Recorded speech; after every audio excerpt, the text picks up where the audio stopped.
Huli rin sa CCTV ang pagnanakaw naman ng isang lalaki sa loob ng Mines and Geosciences Bureau sa Zamboanga City.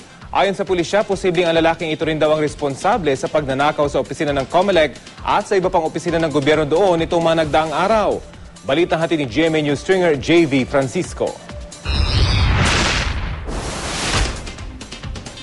Kuhang-kuha sa CCTV ang panloloob ng lalaking ito sa opisina ng Mines and Geosciences Bureau ng DNR dito sa Zamboanga City noong linggo. Hawak ng sospek ang isang flashlight at bag habang pilit na sinisira ang lock ng pinto. Ilang segundo pa, nakapasok ng lalaki sa loob ng opisina. At matapos ang halos 20 minuto, pasimple itong lumabas. Sa kabutihang palad, walang natangay ang sospek. Nakabisita daw doon. Nakapunta daw doon sa area. I mean, doon sa office.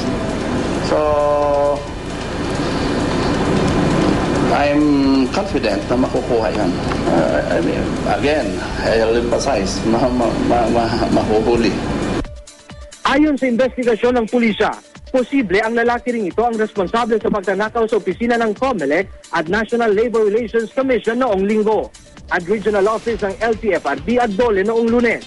Nasa isang gusali lang kasi ang opisina ng mga naturang ahensya.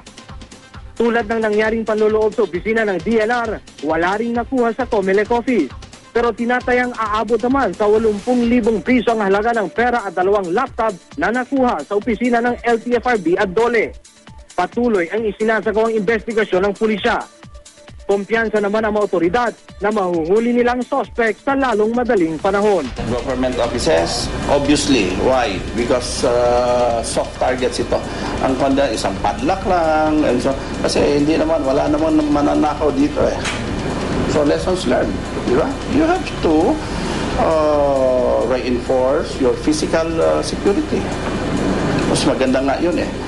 Meron CCTV and it aided us in the identification of the suspect. Mula dito sa Zamboanga City, JV Francisco, GMA News.